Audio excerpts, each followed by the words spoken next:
Tour থেকে আর আসার পর থেকে চোখ থেকে ঘুম ঘুম ভাবটা কোনোভাবেই বিদায় করতে পারতেছি না। চোখের মধ্যে ঘুম ভাব থাকেই। কালকে এক্সারসাইজ করছি চেস্ট অ্যান্ড ব্যাক, আজকে হিসাবে ছিল হচ্ছে শোল্ডার, ট্রাইসেপ, বাইসেপ, কিন্তু না, অনেক দিন লেগস করা হয় না, আজকে লেগস করবো। আর লেগসের দিন মোটামুটি সবারই একটু জিমের প্রতি আগ্রহ চলে যায়।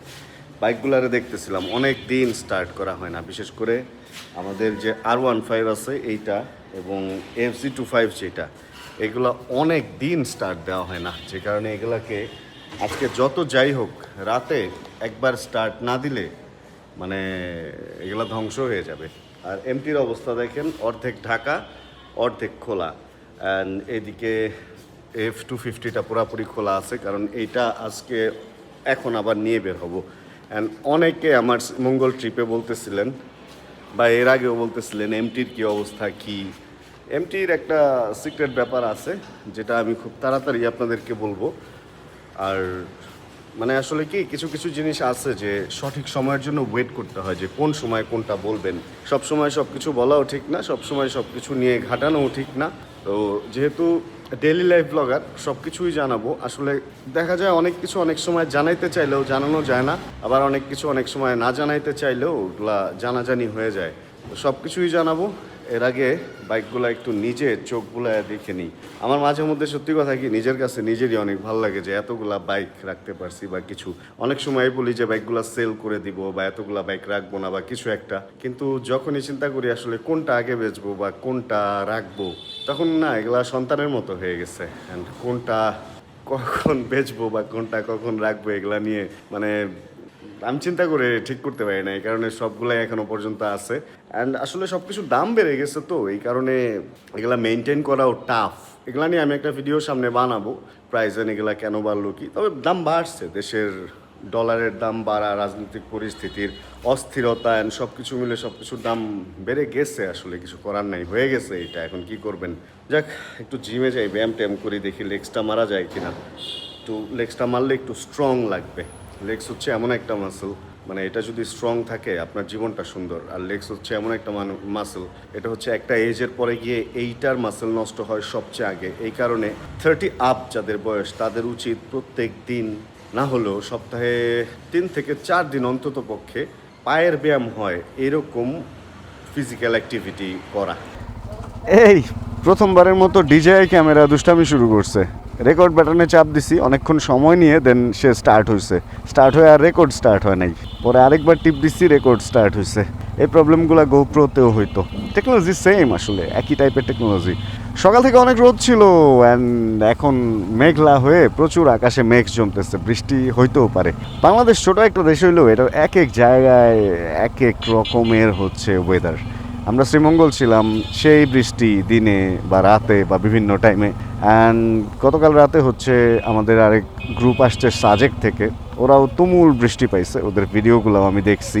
আবার ঢাকায় একদিন বৃষ্টি হয়েছিল, বাট তারপর থেকে কড়া রোদ এবং গরম তো আছেই। সারা দেশেই গরম দিনের বেলা, রাতে একটু তাও স্বস্তি ফিরে আসে আর কি। তো ছোট্ট একটা দেশের মধ্যে এক এক জায়গায় এক এক রকম, আর এর মধ্যেই আমাদের আসলে চলতে হয় আর কি, বুঝে শুনে। বাংলাদেশে তো শীত বলতে ওইভাবে তেমন কিছু নাই। দেখা যায় শীতের দিনে হচ্ছে গরমটা একটু কম থাকে, গরমের দিনে গরমটা একটু বেশি থাকে, বৃষ্টির দিনে ভেজা ভেজা গরম থাকে, শুষ্ক দিনে শুকনা শুকনা গরম থাকে। মূলত আমাদের দেশটা একটা গরম দেশ হয়ে দাঁড়াইছে। অ্যান্ড এর মধ্যে ছোট্ট দেশটার মধ্যে যেমন ওয়েদারও আমাদের সাপোর্ট করে না, ওরকম দেশের আইনও আমাদের বাইকারদেরকে না আসলে সাপোর্ট করে না। দেখেন এক এক সময় এক এক রকম আইন দিয়ে আমাদের বাইকারদেরকে বিভিন্নভাবে হেনস্থ করার একটা চেষ্টা করা হইতেছে। হ্যাঁ, তবে উবার, পাঠাও, এগুলো কমার্শিয়াল যে রাইড শেয়ারিং অ্যাপগুলো আসছে, এগুলো আসার পরে দেখা গেছে যে বাইকও অনেক রকম অনিয়ম অ্যান্ড অনেক রকম দুর্নীতিতে জড়ায় গেছে, বা মানে রাস্তায় যে বিশৃঙ্খলা সৃষ্টির যে ব্যাপারটা, এটার সাথে বাইক জড়ায় গেছে, এটাও মানতে হবে। কিন্তু তারপরেও আসলে ওই জিনিসগুলোকে বন্ধ না করে সকল বাইকারের উপরে অনেক কিছুই চাপায় দেওয়া হইতেছে।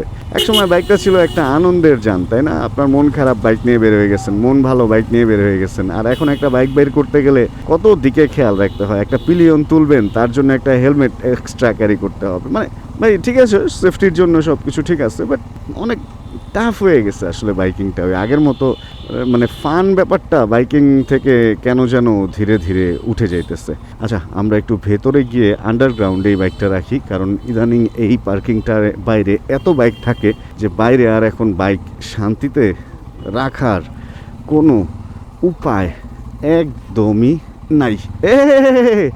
ওদেরকে দেখানো যাবে না, এগুলা ঝামেলা আছে। বাচ্চাদেরকে উলঙ্গ দেখাইলে সমস্যা হয়ে যায়। ওমা, এটা এটুক খুলছে কেন বাবা? তোমার যে একটু পা তুলতে হবে। হ্যাঁ, ধন্যবাদ। এবার আমি ঢুকে যেতে পারবো, তাই না?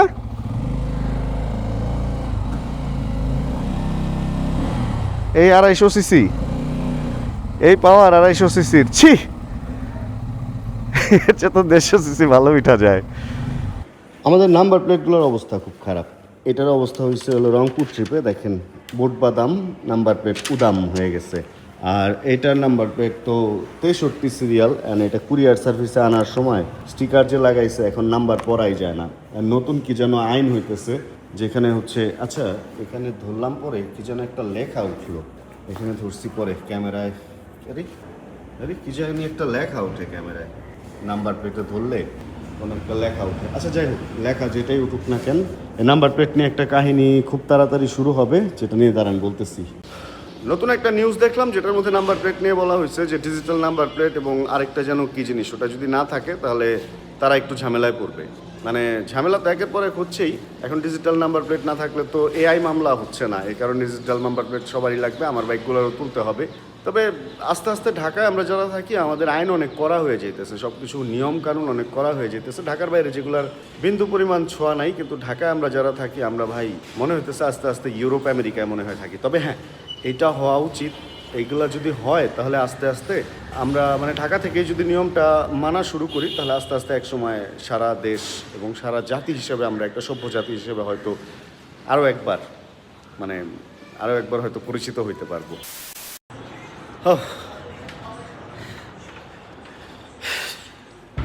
এখন যখন রেকর্ড চাপতেছি তখন এক্সারসাইজ আমার শেষ।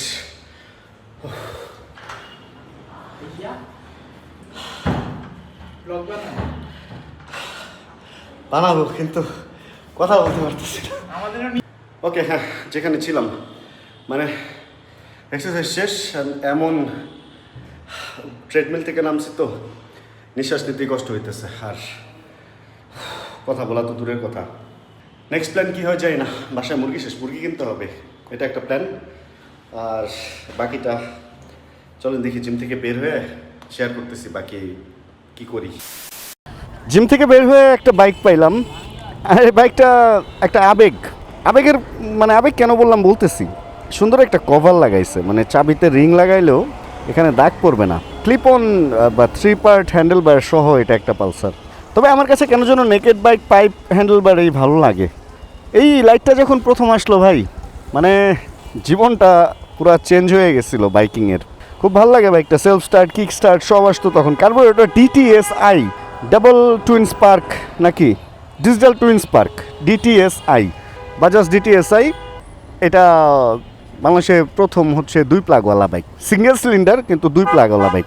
এই বাইকটার মধ্যে কিছু আজব ব্যাপার আছে, যেমন দেখেন সামনের যে চাকাটা এটার মধ্যে হলো ABS আছে, ABS রিং, অ্যান্ড পেছনের চাকা হঠাৎ করে দেখলে মনে হয় যে ABS রিং, বাট না, এটা ট্র্যাকশন কন্ট্রোল বা এই টাইপের একটা ফাংশন আছে। অ্যান্ড এটা আসলে ড্রাম ব্রেকিং সিস্টেমের একটা বাইক। বেশ পপুলার এই বাইকটা এখনও পর্যন্ত বাংলাদেশের মার্কেটে। সেই জায়গাটাই বলতে গেলে ধরে রাখছে যে জায়গাটা শুরুতে ওরা ধরে রাখছিল। এখনও পর্যন্ত সেই চাহিদা, সেকেন্ড হ্যান্ড মার্কেট বলেন, নতুন মার্কেট বলেন, ওই চাহিদা নিয়ে এই বাইকটা এখনও পর্যন্ত আছে। ভালো মন্দ দুইটাই বলা যাবে বাইকটাকে নিয়ে। আসলে মানে দেখেন, এই বাইকটা যারা চালায় তারা এই ধরনের স্টিকারগুলো খুব লাগায়। বাইক ফেরির স্টিকারটা না, কিন্তু এই বাইকটা বাইক ফেরির, এই কারণে বাইক ফেরির স্টিকার লাগানো। 3600 কিলোমিটার চলে। আরেকটা আছে দেখছি, 2টা আছে এই বাইক, আরেকটা মনে হয় কিলোমিটার একটু অন্য, 70 সিরিয়াল। মানে বাইকের যেই রিয়েল টেস্টটা, ওই রিয়েল যেই ব্যাপারগুলো সব কিছু একটা কমিউটার বাইকের মধ্যে যা থাকে তার সব কিছু এর মধ্যে আছে। অ্যান্ড এই যে ট্যাঙ্কের যে গার্ডটা, স্টিল ট্যাঙ্কে এই গার্ডগুলো কেন দেয় জানেন? যাতে ক্র্যাশ করলে সরাসরি ট্যাঙ্কের সাথে কোনো কিছু বাড়ি না লাগে, কারণ স্টিল ট্যাঙ্ক তো ভাঙলে আগুন ধরে যাওয়ার সম্ভাবনাটা খুব বেশি থাকে।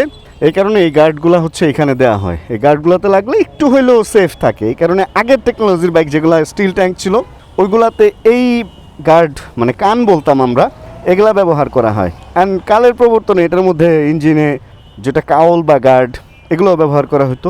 এগুলা যেহেতু লিকুইড কুল বা অয়েল কুল ছিল না, অয়েল কুল কি ছিল না, ছিল না, সেহেতু এই যে হিটসিংগুলা এগুলা থাকতো যাতে বাতাসে খুব তাড়াতাড়ি ঠান্ডা হয়ে যায়।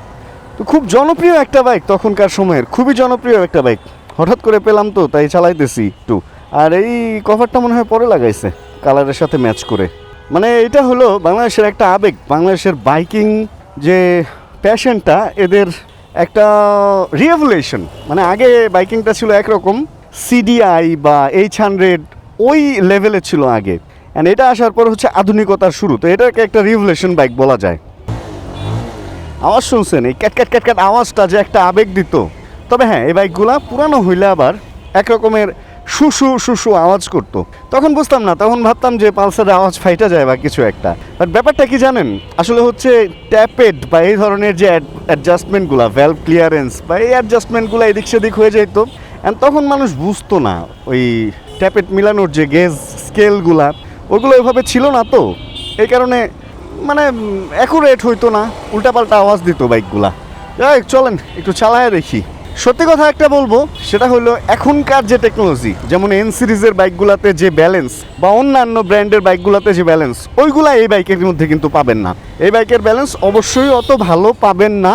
এখন ভাই টেকনোলজি তো আগের, বাজাজ এই জিনিসটার মধ্যে তেমন কোনো কিছু চেঞ্জ করে নাই।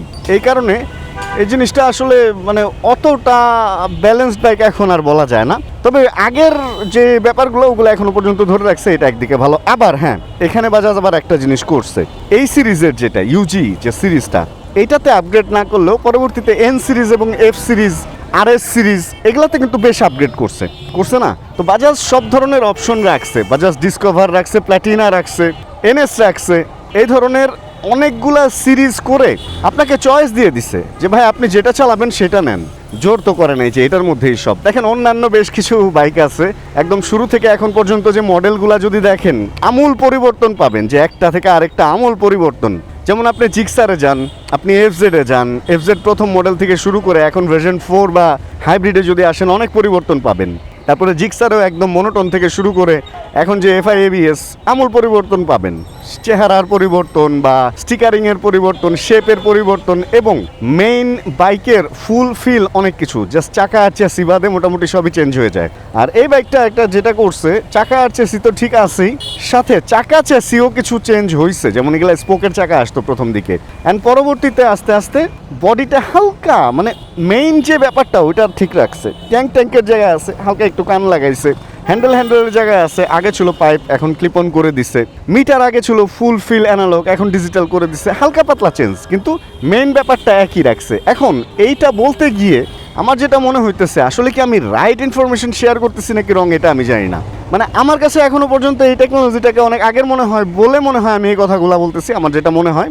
তবে চেঞ্জ এটাতেও হয়েছে। আসলে আমরা যদি বলি যে চেঞ্জ হয় নাই, না চেঞ্জ হয়েছে, কিন্তু 2010-এর আগের যে চেঞ্জগুলা, ওর পরে আর নতুন কোনো চেঞ্জ এগুলাতে লক্ষ্য করা যায় না। ইউজি সিরিজে জাস্ট ABS-টা আসছে, অ্যান্ড সিঙ্গেল ডিস্ক ABS আছে, ডুয়েল ডিস্কেরও ABS আছে, বেশ কিছু মডেল আছে এই বাইকটার মধ্যে।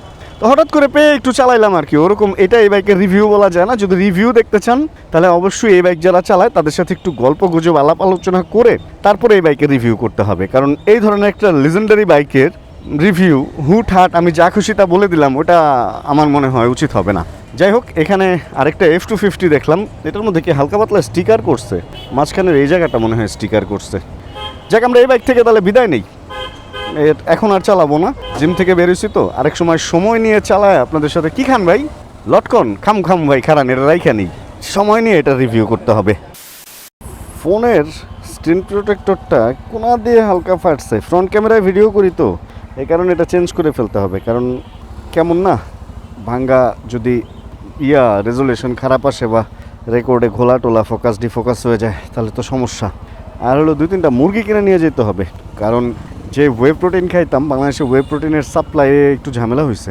ইম্পোর্ট কেউ করতে পারতেছে না, মেবি কোনো জায়গায় পাইতেছি না, কোনোটাই পাইতেছি না। মানে হাইড্রোলাইজড পাইতেছি না, আইসোলেট পাইতেছি না, নর্মাল যেটা কনসেন্ট্রেট বা কিছু, কোনো ওয়ে প্রোটিনই পাওয়া যেতেছে না। বাংলাদেশে খুব বাজে অবস্থা চলতেছে। শুনলাম এই সপ্তাহে লাস্টের দিকে পাওয়া যাবে, এখন দেখা যাক, হয়তো সামনের সপ্তাহে পাওয়া যাইতে পারে। অ্যান্ড দাম ভাই 7,000 টাকায় যেগুলো কিনতাম, লাস্টে আমি 11,000 টাকা দিয়ে এক ডিব্বা কিনছি, মানে 2 কেজির একটা। তো এই অবস্থা চলতেছে। তো চলেন দেখি, গ্লাসটা বদলাই অ্যান্ড মুরগি কিনি, দেন বাসায় গিয়ে একটু রেস্ট টেস্টও নেওয়া লাগবে। সামনে এটা আবার কার বাইক রাখা? এটা কি আমাদের রাজীব ভাইয়ের বাইক? বড় ডিস্ক যেহেতু লাগানো, সেহেতু মেবি এটা রাজীব ভাইয়ের সিবিআরই হবে হয়তোবা।